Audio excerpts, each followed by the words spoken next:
Hello, hello, and welcome. Thank you for being here.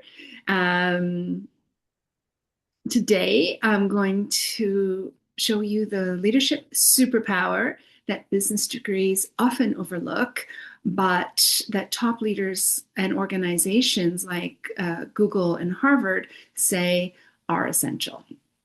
So, welcome to today. What top leaders know that business degrees don't teach, that coaching is the leadership superpower. Before I dive in, though, for those of you who are new to this community, let me introduce myself. I'm Corry Robertson. I'm an ICF professional certified coach, PCC for short. I'm the founder, CEO, and director of education here at the Coaching Academy for Leaders, where we offer ICF accredited coach training programs. I'm on the ICF Mentor Coach Registry. I'm a qualified assessor at the ACC and PCC levels, and I'm on my very own pathway to earn my Master Certified Coach credential. So, in addition to training leadership coaches, my areas of expertise include supporting leaders through one on one coaching, group coaching, and team coaching. And I also offer leadership development programs that teach the coaching method. So whether I am training leaders to become coaches in their own right or coaching my own clients, my purpose in this world is very simple, but I think it's very powerful, and that is to support better leaders for a better world through coaching. So if you have any questions, please feel welcome to book a one-on-one call with me, and it'll be my absolute pleasure to have that conversation with you in private, and I'll be very happy to answer any questions that you might have about coaching and coach training. So before I go any further, let me introduce Patricia. We call her Trish. She's our Director of Community Services and Client Care here at the Coaching Academy for Leaders. And she's also my right-hand woman. So she's here today to help facilitate the webinar, and she has a very big role to play here at the Academy because she's the one who makes sure that everyone has a seamless experience during their time with us. So let me talk about this secret superpower that I've been promising I would address today. And I'll start by sharing a story. So not long ago, I was brought in to work with a manager, and we'll call him Alex. Alex had just been promoted. So he was a very brilliant and very likable person. He was the kind of guy who could solve really complex problems in half the time that it would take anyone else to solve them. His bosses loved him, his peers loved him, and that promotion made perfect sense from a technical point of view. But here's what happened. Within not too long of him taking over that role, three people resigned on his watch, and projects started falling behind. He came on a coaching call with me, and he looked exhausted. And I asked him what was on his mind for his coaching conversation that day. And he said, Corry, I feel like I'm pushing a boulder up the mountain and it just keeps rolling back on me. Sometimes I wish I could just go back to my old role. Maybe you've been there yourself. Maybe you know somebody who's been there, promoted for your expertise, only to discover that leading people takes an entirely different skill set. Here's the truth. Most leaders like Alex are promoted because they had the proven ability to do what needed to be done in the job, and that's expected, of course. But leadership takes an additional skill set that too many people just don't realize. So this is what creates this gap between the technical skills and leadership skills. I call it quite simply the leadership gap, the space between the technical excellence that got you the promotion and the skills you need to be successful at bringing out excellence in others. So you might be curious, did Alex close that gap? And if so, how did he do it? It wasn't by doubling down on his area of expertise, and it wasn't by going to school to get a business degree. It was by learning the skill set that top organizations, including Google and Harvard, say is the number one predictor of leadership success. So Alex learned coaching skills. At first, honestly, he was resistant to the idea. He told me straight off the bat, he said, Corry, I do not have time to coach. And I bet many of you are out there insanely busy and you might have the same thought. I don't have time for a coaching conversation. So let me be really clear. Learning to coach is not about learning how to make time for long, touchy-feely conversations. This is about adding one of the most valuable leadership tools you'll ever have. And why take it from me? Who am I to talk about leadership coaching? So at the beginning in my intro, I did mention that I am a professional certified coach with the International Coaching Federation. I started my coach training over 20 years ago. I have become a coach educator, a mentor coach, a coaching supervisor.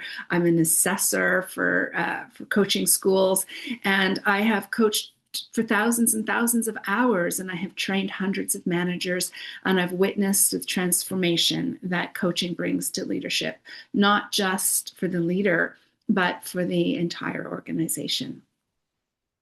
So for over these 2 decades where I've continued to learn and hone my own knowledge and skills around coaching, and I have trained and mentored those leaders and organizations from global corporations to government organizations to entrepreneurial teams and startups. So I've had a lot of time to observe and learn about what's working for people.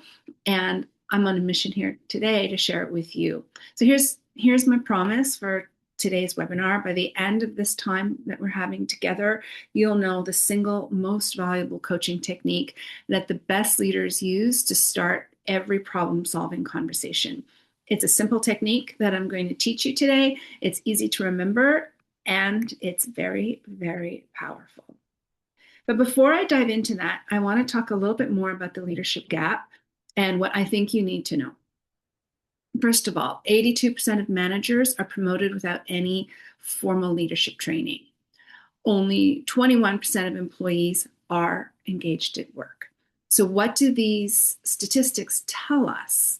They say that here we have most managers who are promoted without being provided leadership training, and we have most employees who are disengaged. So if only 21% of employees are engaged, that means, gosh, 79% are disengaged, right?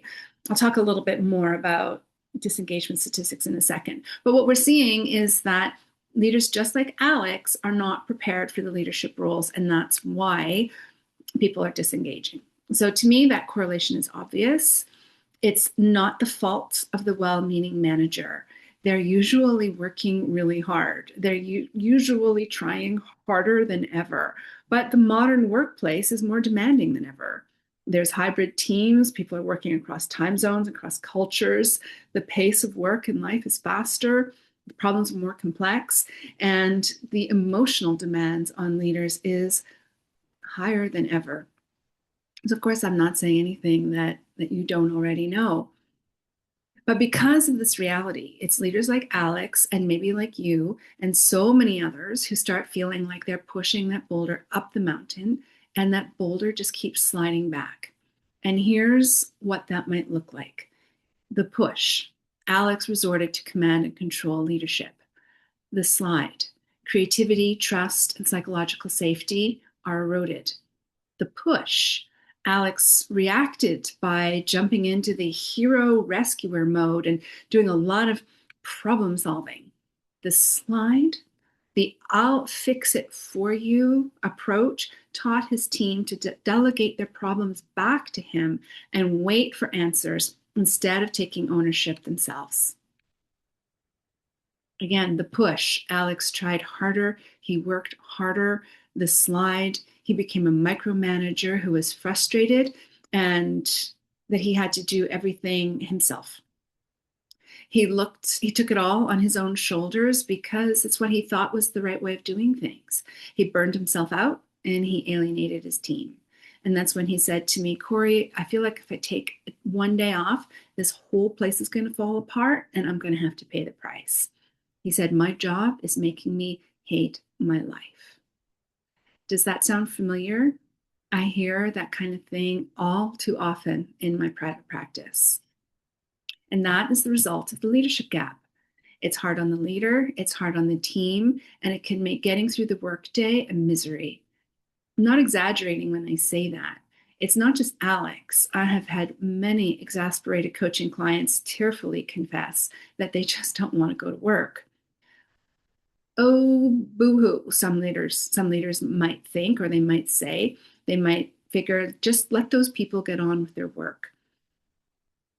It's more than whether or not people feel good about going to work. We're talking about disengagement, and that's a really, really big problem to the bottom line of the company. Let me take a few moments to break down the employee engagement issue, and I'll start by breaking it into 3 clear sections so that you can get a really good idea of where we need to zero in. So disengaged and actively disengaged employees cost the global economy $8.8 trillion a year, which is about 9% of global GDP. 8.8 trillion globally, that's a big number for us to get our heads around, so let's bring it a little closer to home. Research shows that only 20% of American employees report being engaged at work. So what is an engaged employee? What does that even mean? So an engaged employee is someone who cares about doing a good job, is enthusiastic about and committed to their work and the company that they work for. So the engaged employee is really committed and successful at bringing their A game to the job pretty much consistently. Then we have the disengaged employee, and this one is known for being a silent drain on the company. They are someone who is psychologically unattached from the work and from the company. Their butt might be in the seat, but mentally they're checked out. They do the minimum that they need to do to avoid getting fired. Now, the actively disengaged employee is a true and real drain on the team. They're negative, they're cynical, they resist change, and they have even been known to sabotage projects. Their energy pulls down the morale of the team, and they spread their discontent.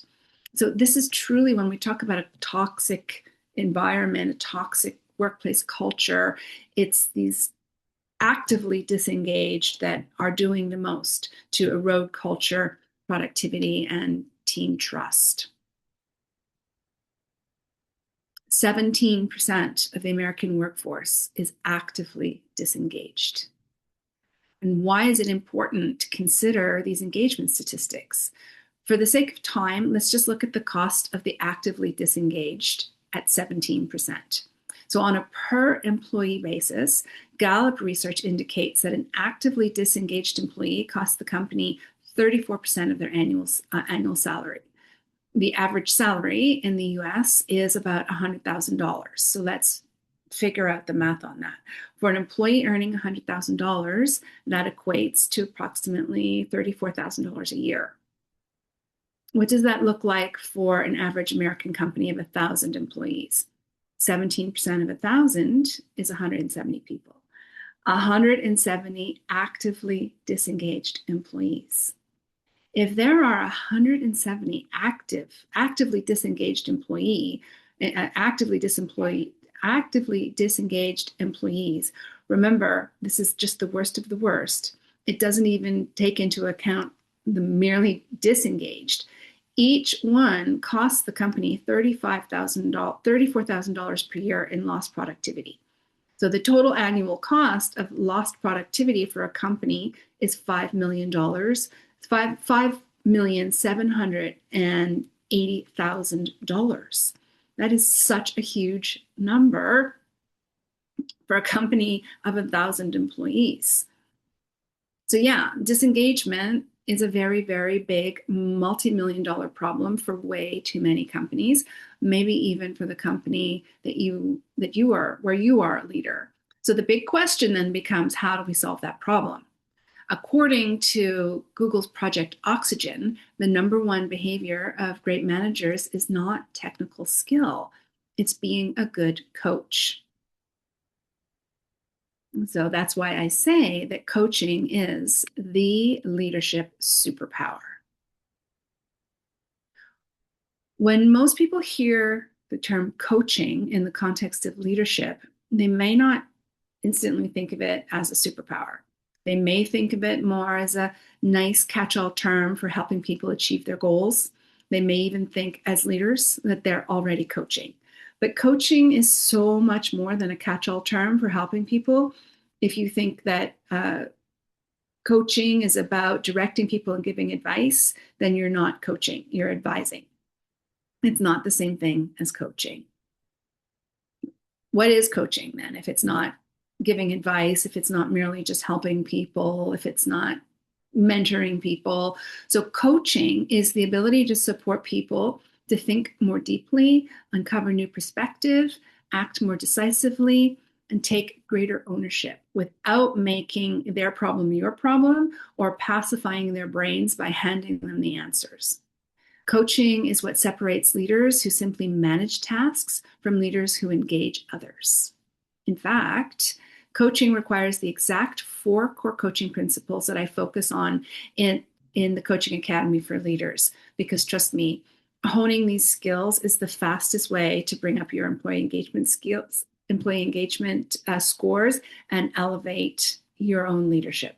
So here are 4 of the most important coaching skills you can have. So first of all, presence, being fully engaged in the moment with your team. So when you're talking to somebody, when you're in a team meeting, there's no multitasking, just the kind of focus that makes a person feel truly seen.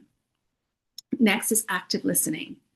So active listening means not listening for your place to jump in with what you think, but bringing out genuine curiosity to really understand what's actually being said, and listening between the lines and hearing what's not being said. And then that leads us to powerful questions. These are not the kinds of questions that cause people to report what they've already done or what they're in the midst of doing. Powerful questions evoke awareness, they bring out meaning, and they are about asking questions that make people stop and think and see new possibilities. And then building trust and safety in the relationship on the team. And this is about creating an environment where people feel safe to get real, take risks, admit mistakes, and share ideas. And excuse me, and the data really, really backs it up. Leaders who use coaching skills see up to 70% increases in performance, and coaching cultures have higher engagement, stronger retention, and better financial performance than companies who don't have a coaching culture. I want to give you a real coaching tool that you can use right away as soon as you finish listening to this presentation, something you can take to your next meeting, your next one-on-one, even in the next conversation with a client or a colleague. But inside the Coaching Academy for Leaders, we teach the full coaching framework that makes up the backbone of how coaching shows up in leadership. But today I'm going to give you, I'm going to cut into one delicious slice of the whole course so that you have something really meaningful to walk away with today. And so I'm going to give you 3 coaching questions that are not just advice in disguise. Sometimes people will ask a question, they think it's a coaching question, but really it's planting the seed for what you think and want that person to do. So true coaching questions are not leading in that way. So try this out. Next time someone comes to you with a complaint or a problem or a challenge, pause before you let your mind jump into advice mode, and instead get into coach mode, which means getting curious. So by getting curious, here are some questions that you can follow, and follow these questions in order. It does take a bit of habit to not skip these steps. But the first question is, what's on your mind? And then let the person answer the question and don't interrupt them. Just let them answer. The next question, no matter what they say, is what makes this problem important right now? And let them answer. And then the next question is, what are you hoping to leave our conversation with? So simple, right? But it's quite it can be a difficult habit to get into asking these questions in this order without punctuating this order with other things. So let me explain why this is so powerful and how it really works. That first question, what's on your mind? Here's why it's so powerful. This question is going to give you two results. First, it's going to cut to the chase without chit-chatting or circling around the issue. And second, it's going to allow the other person to, as we say in coaching, it allows them to set the agenda, which means giving them ownership of their issue. So for you, if you're a manager, this question gives you clues into what's taking up mental and emotional energy of the person who reports to you, right? So what's on your mind? Just those few words, just ask that question and then zip it, let them answer. So this might look like this. The person might come to your door, or the actual door, the proverbial door, if you're working in a hybrid online workspace. And the person might say, hey, have you got a minute? Then you say, what's on your mind? And then they might answer something like, oh, I'm feeling so overwhelmed. I have too many projects at once and I don't know where to focus. Next question. And this is so simple. If once you allow this formula to take flight in your conversation style, the next question is, what makes this important right now? And you have to say the right now part. What makes this important right now? This takes you a little bit deeper. It helps the other person provide clarity and context around their burning priority instead of inviting them to unpack vague or foggy issues or merely vent or complain. So for you, the manager, it provides more clues about what priorities are on their plate and what might be getting in the way of achieving their goals.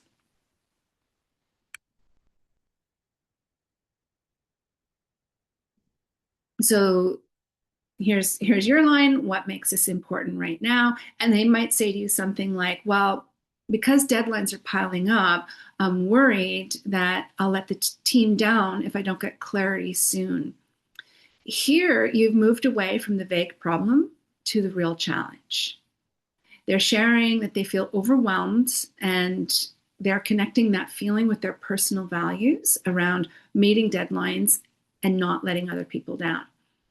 So remember, you're in coaching mode. So resist the urge to jump into problem solving and advice giving. Here, really just take a breath and prepare yourself to ask the third question, which defines the outcome and anchors the conversation. And that third question is, what are you hoping to leave our conversation with? Here, you're probably going to have to practice a technique that as coaches call holding the silence. It's very hard. It means don't talk. It's very hard to ask your questions, such as, what are you hoping to leave with? And then just go silent and let the person think. Give them the time they need to process the question. And you can be sure that in that silence, when you ask a question and the other person goes quiet, it's for sure that magic is happening in that silence. Their brain is working, they're thinking, they're considering. And the question, it's so powerful because it empowers them to articulate what would be useful in this conversation.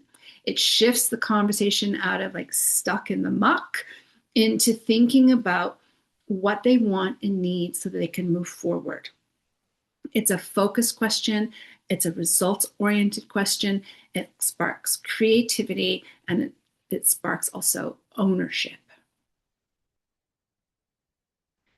The structure is like a mini conversation contract, if we can call it that. And in coaching, having a conversation contract is a really, really big part of the coaching competencies. So with a mini contract, like with these 3 questions that I just gave you, both of you will know the purpose of the conversation, so you can zero in on the issue at hand, and you can nip tangents right in the bud.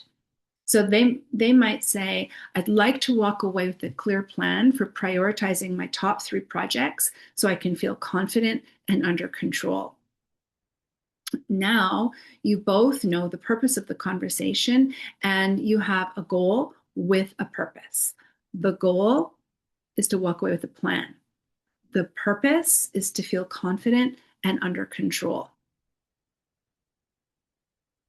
Why are these things together so powerful? It's because they create a natural build with a clear point to the conversation, right? So what's on your mind? Question number 1, that sets the agenda. What makes this important right now sharpens focus and urgency. And what are you hoping to leave with that defines a meaningful destination, such as the goal and the purpose. With this, you'll have a measure of success. You'll have a plan. You'll both know the motivator for sticking to the plan, which is feeling confident and under control. These questions are coach-like, they're empowering, and they're effective without you having to take over. Each one is simple, open, and respectful, while subtly guiding the conversation towards clarity and action, while still empowering the other person. So why does this work? What is the secret magic behind what makes this so effective? Part of it is because the flow feels natural. It's open, it's opening, it provides a focus, and it clarifies a goal. To the person that you're coaching, it allows them to stay in control of the situation and of themselves. They set the agenda, they name the urgency, and they define the success. You stay in coach mode. You don't take over the problem solving by prescribing solutions. You create space for them to articulate and own their next steps. After Alex learned to use coaching techniques like the one I just shared with you today, he told me, Corry, the day I stopped thinking that I had to be the hero with all the answers was the day I became a real leader. And I started loving coming to work more than ever. That shift doesn't come from another technical course or learning a business theory. It came from learning to be a coach. Here's why. Coaching skills teach you how to lead people. And at the end of the day, it's people who execute strategy, drive innovation, and bring technology to life. Your degree gave you knowledge and technical skills. Coaching is about how to bring knowledge and skills out in other people. I know that there are objections to investing in leadership development, such as we don't have the time or the resources, it's too costly, and our leaders are already too busy. I've heard it before, and I am here to say that kind of thinking is a big mistake. The result of that thinking is the result of learning to coach is you lead with more presence, you ask better questions, you make stronger decisions, and create a culture where your people do their best work without you carrying it all alone. It's leadership development that pays off in real world results, and that happens way faster than you might think. Google knows that. That's why they call coaching the single most important management skill. Harvard knows that. That's why their research is showing that coaching increases engagement, trust, and performance. And that is why it's the coaching edge. So if you're thinking, I want to lead like that, I want to know more about how to do that, the mission here at the Coaching Academy for Leaders is to support better leaders for a better world. And Right now, we're open to enrolling passionate individuals in joining us.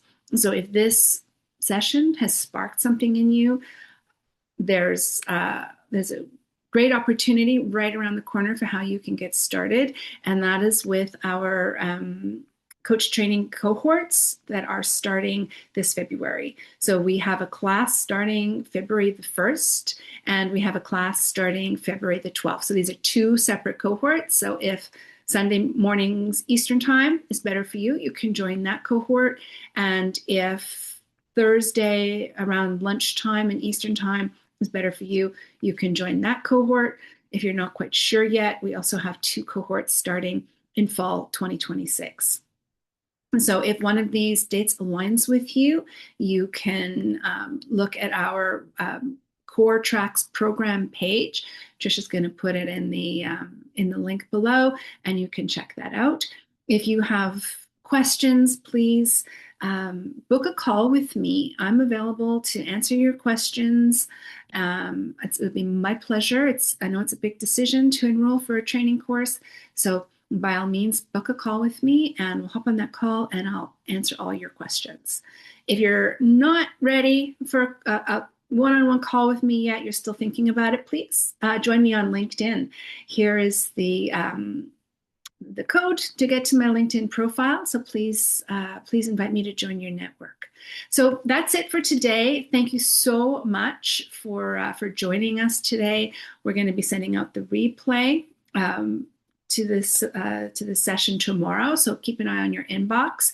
If you'd like to review the material, it'll be available for you for a little while. So I hope you got a lot out of this webinar. I hope it inspired you to dig fully into coach training.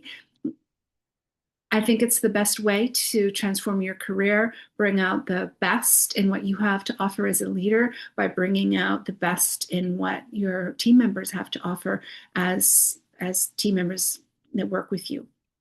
And so thank you very much for joining us. I hope this was helpful, and I'll look forward to seeing you again in the future. Bye for now.